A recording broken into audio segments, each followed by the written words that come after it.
Great morning, everybody. Thank you guys so much for jumping on. Hey, my name is Coach Frank Sagasta. This is No Sugar, My Coffee. You already know what time it is. It's Monday morning, baby. You already know. You should already be in a happy mood. And if you're not, listen up, dude, because I'm about to give you guys something so genuine, something so real. Good morning, Nicole. I see you right there. Yep. Hey, great morning to everybody on Periscope, Facebook, Live Me, Instagram, and what's the other one? Periscope?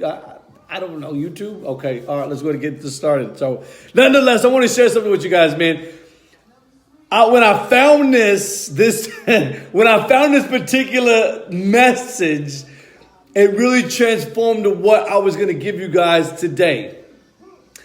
There's nothing more important every single Monday than delivering something for you to be inspired, for you to be empowered, for you to take your day to the next level, for you to set the tone. Because I know for a fact statistically that 86% of individuals that go to bed on Sunday have not set the tone for what Monday will look like, for what Tuesday will look like, for what Wednesday will look like, Thursday, Friday, and Saturday, and Sunday, and back again.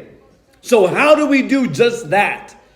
Coach Sagasta, how do we get that tone? How do we wake up with determination and sleep with full satisfaction? How do we get to that point, Coach? So, very simple. Are you guys ready? I hope you guys are ready, because here we go. So, specifically said here in Galatians chapter 5 and verse 22, I hope that you guys are ready to feed the beast, because I'm about to give you the tools to feed the beast. And you're probably thinking, Coach Sagasta, what beast am I feeding? Well, if you're at the level of you want to feed the beast, that beast that truly is going to be prosperous, then you're going to pay full close attention to what I'm about to share with you guys. If you want to feed that particular beast that's going to take your life, your marriage, your career to the next level, hear me out. Did you hear what I just said? If you want to feed that particular beast that will help you in your marriage, in your parenthood, in your education, in your career, in your life, then you're going to hear each and every single one of these tools, because it is law. All right, here we go. Number one, it says, but in Galatians chapter 5, verse 22, it says, but the fruit of the Spirit is love. When I found this, I was blown away. I was moved. Hear me out. But with the fruit of the Spirit is love, joy, peace, long-suffering, gentleness, goodness, faith, meekness, and temperance. Strong. 9 tools in helping your spirit grow. You say, Coach Sagasta, I'm doing good at being a great father, a great mother. I'm doing good in my career. I'm making 6 figures, Coach Sagasta. I'm doing great, but I keep on hitting the wall. I keep on seeing trials and tribulations. I keep on going through things in life. Coach Sagasta, what is it? What am I missing? In all honesty, I just gave you what the Apostle Paul, this individual, this testimony of greatness that was locked away, that imprisoned so many, that put a death mark on so many individuals. This particular guy had self-discipline. And if you don't understand what the temperance means in the Greek, I'm going to give it to you. Because in the Greek, the word temperance in the Greek means self-control. In the Greek means self-control. I'm going to self-control, discipline myself. I'm going to discipline myself. I'm going to have commitment. Hey, if you don't know this, I'm going to share this with you guys. But it says specifically, and King Solomon said that commit thy works unto the Lord. Commit. We all know that so many people wake up on December 31st and you can't wait for January 1st to come in, and you're like, I got a New Year's resolution. But you didn't focus enough in that self-discipline. You didn't focus enough in that full self-commitment. And I know I'm not the only one that's telling you about this. I know I am not the only one that you have heard this from. And if I am, then it is time that you apply the information to your situation and that you start changing. I love what he said He says, but here's 25. Paul tells us, this is the Apostle Paul, great testimony of individuals that have come on this earth, that have given light of great information to people like Socrates, to people like Marcus Aurelius, people like Nelson Mandela, the list goes on of individuals that have taken this information and have used it and applied it to their life and have shared it with so many other people. You feeling me? So one more time, Nicole, I see you guys. Hey, thank you guys so much Joshua in Paris. Thank you so much for chiming in on Periscope. Thank you so much. But I love what he says right here. He says, Paul says in Galatians chapter 5 and verse 25, it says, if we live in the Spirit, let us also walk in the Spirit. There are people that are going through careers. There are people that are going through life. And they keep on hitting stumbling blocks. They keep on hitting roadblocks. And many people have said, keep failing, keep failing, keep failing. Why keep failing? When you can absolutely rewire and start changing the spirit in what you are living and where you are going. I started thinking hard on that. I really started thinking hard on that. And it moved me when I found what Paul was saying. I moved by what I heard Marcus Aurelius saying. I was moved when I heard the Socrates, a great philanthropist, a great philosopher, describe how to be moved. I was moved when I heard the preacher say to not stay there, to move, to dust your feet from dust your shoes, dust your feet, dust them, move them, keep moving, never stop. Great morning, Frenchie. I see you. Yep, I see you. I'm absolutely honored and privileged and blessed to find information to change the situation each and every single day. And if you're not changing and not growing, I told this to my class this week.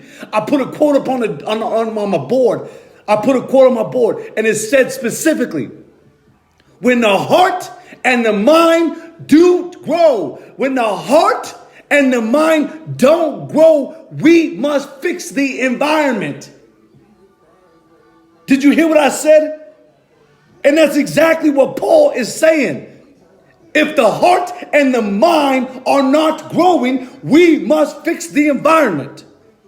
I can't plant a tree in my garage. I can't plant a tree in my closet and expect it to grow. It won't grow.